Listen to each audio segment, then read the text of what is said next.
Hello YouTube, welcome back to Jonah and All channel. Today we're going to be looking at a fig tree. Here it is. Alright, now that we've seen that fig tree, that's the end of the video. It was very good seeing you guys again this week. With that being said, see you guys in the next video. I'm just kidding, obviously.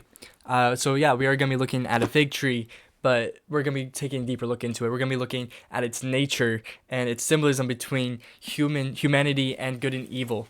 Yes, a fig tree goes that far into it. There's a lot of layers to a fig tree. With that being said, we're going to jump right into the video, and we're going to start off in Mark chapter 11. I know we were just here, but we're going to start there. On the following day, when they came from Bethany, he was hungry. Seeing in the distance a fig tree in leaf, he went to see whether he would find anything on it. When he came to it, he found nothing but leaves, for it was not the season for figs. He said to it, "May no one ever eat fruit from you again." And the disciples heard it. Alright, so first, we're seeing on how Jesus, I know I've already talked about this before, but again, just want to reiterate. Jesus went up to the fig tree, saw bore no fruit or signs of fruit, so he curses it and says that you shall never be eaten from again. The significance behind this is the fact that fig trees, they usually start flowering and blossoming before season. They have edible blossoms before season.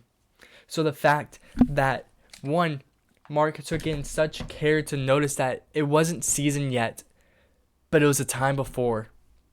There should have been evidence of a fruit. There should have been evidence of fruit to come, but yet this fig tree bore no evidence.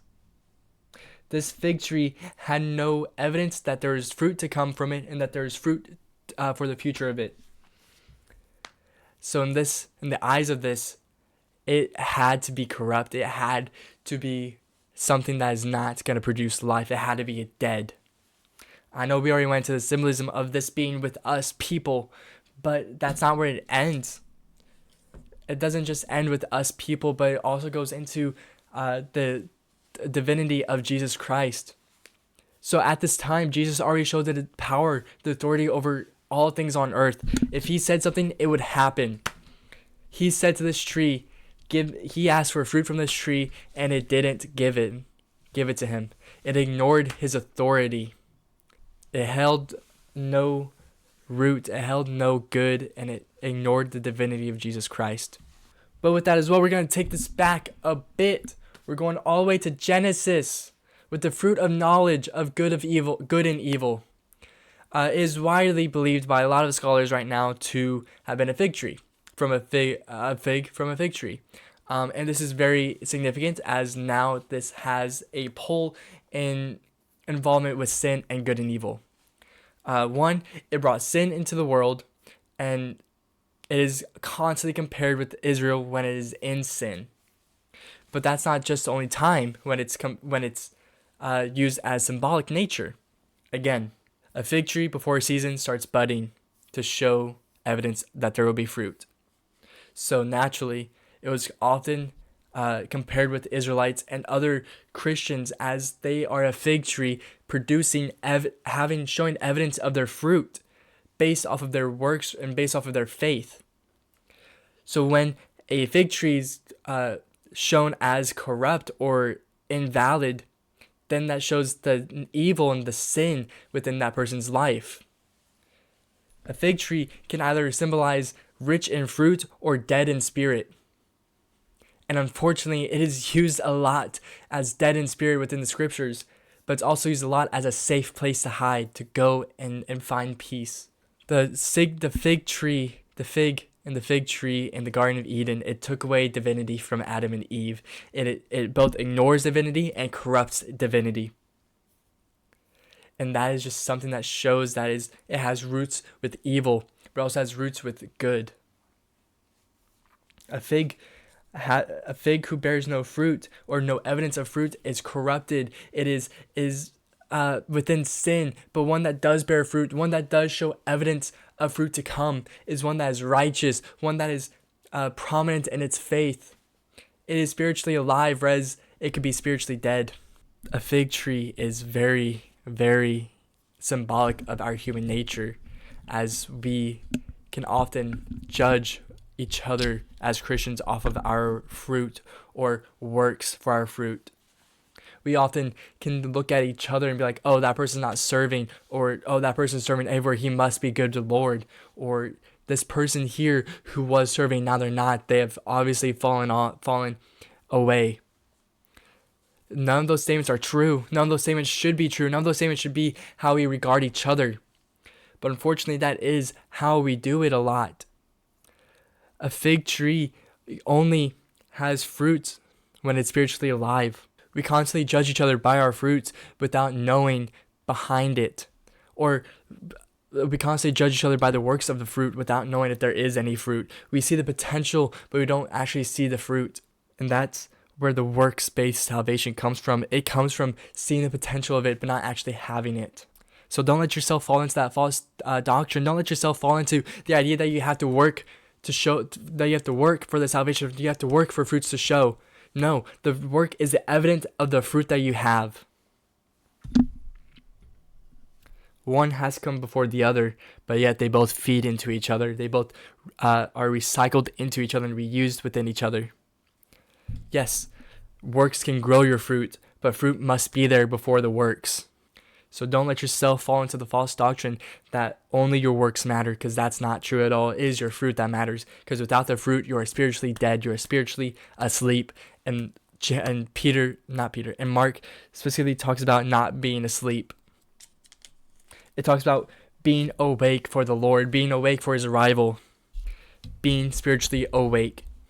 A fig tree represents all of this within just those few words, within those few comparisons of spiritually alive and spiritually dead. If it bears fruit, it is spiritually alive. If it shows evidence towards fruit, it is spiritually alive. If it doesn't, it is dead. It is spiritually dead. We are fig trees. Based upon this example, we are the fig trees. Jesus uses it to compare, to talk about the Pharisees and the priests and the scribes. He says that they have no evidence of their fruit because they do not work and they do not have the fruit produced. They have their doctrine only on knowledge, and that is it. They show no fruit and they show no work. Jesus uses the fig tree on purpose, and it keeps getting used within Scripture on purpose. Every placement of it is to show either when the Israelites, either when they're in sin or when they're in good faithfulness with God. The fig tree is an important symbolism of sin and righteousness. With that being said, where are you guys at with this? Are you guys in a moment of being spiritually dead? Are you guys in a moment of being spiritually asleep, where you don't feel as much you don't feel as much fruit is produced from you? Or are you in the other camp where you are having evidence of fruit but are struggling to show it?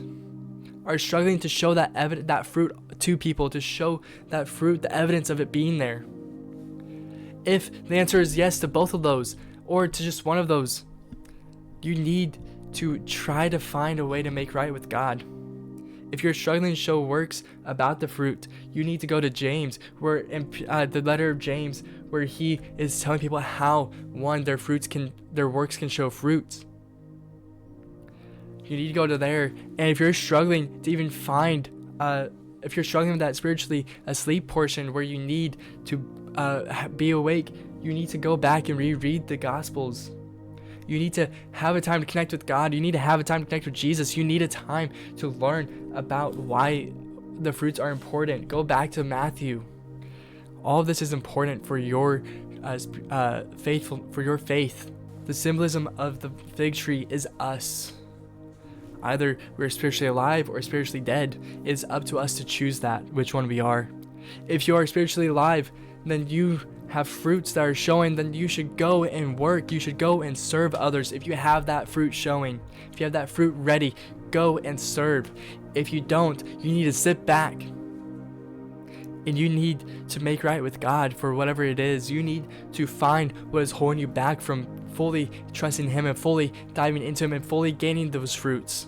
And if you are in a unique position where you have been in service, but yet you have no fruit showing anymore, you need to come out of that. You need to step back from that area, and you need to realign yourself with God.